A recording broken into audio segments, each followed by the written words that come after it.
तट कि यहाँ तो शाम के समय समुद्र के किनारे बैठ करके 2-4 घंटे भजन करो। समुद्र के किनारे किया गया भजन कई लाख गुना हमें फल देने वाला होता है। राजा परीक्षित नदी के तट पर आकर के बैठे, गंगा के किनारे। वो जानते नहीं थे कौन आएगा मुझे कथा सुनाने, बैठ गए आकर के। तो पहले के समय जो कथाएं होती थी वो गंगा, यमुना, सरस्वती, त्रिवेणी, गोदावरी या समुद्र आदि के तट पर हुआ करती थी। प्रमाण है, सनत कुमारों ने गंगा के किनारे कथा की, गोकर्ण ने तुंगभद्रा नदी के तट पर कथा की, राजा दशरथ ने यज्ञ किया तो सरजू के किनारे, ध्रुव ने, प्रहलाद ने, पाराशर, व्यास आदियों ने तप किया तो नदियों के किनारे। कारण क्या है? कारण यही है कि नदी नाम पति सिंधु। ध्यान से सुनिएगा, नदी नाम पति सिंधु। नदियों के पति कौन है? सागर। हम जिस नदी के किनारे बैठ करके तप करते हैं वो नदी सागर से मिलती है,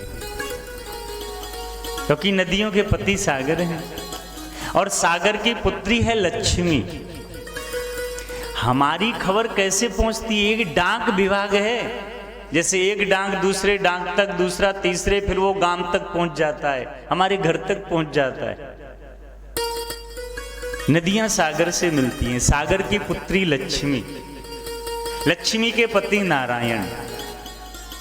जो व्यक्ति जिस नदी के किनारे बैठ करके जो भी तप ध्यान धारणा करता है, नदी सागर से कहती है, अपने पति से कहती है कि भगवान का भक्त इस स्थान पर बैठ करके परमात्मा का भजन कर रहा है, ये संदेश भगवान तक पहुंचा देना। वो सागर पत्नी की बात मान करके अपनी पुत्री से कहता है, लक्ष्मी से, कि पुत्री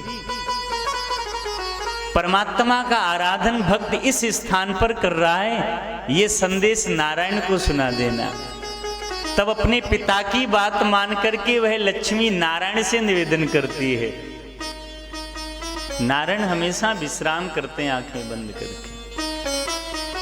लक्ष्मी उनसे पैर दबाते हुए निवेदन करती है, हाँ? यदि पति से कोई बात मनमानी है तो पैर दबा दबा के धीरे धीरे कह दो, सब बात मान लेगा। बोलो जय श्री कृष्ण। तो लक्ष्मी पैर दबाती है हमेशा। कभी देखा नहीं होगा कि सिर दबा रही है, कभी नहीं देखा होगा हाथ दबा रही है, कभी नहीं देखा होगा पीठ दबा रही है, ना, वो पैर ही दबाती है। और पैर दबाते निवेदन करती है, प्रभु आपका भक्त इस जगह, इस स्थान पर, इस नदी के तट पर बैठा आपको याद कर रहा है, आप दर्शन दीजिए। तब भगवान पत्नी की प्रसन्नता के लिए उस स्थान पर जाकर के भक्त को दर्शन देते हैं। बोलो जय श्री।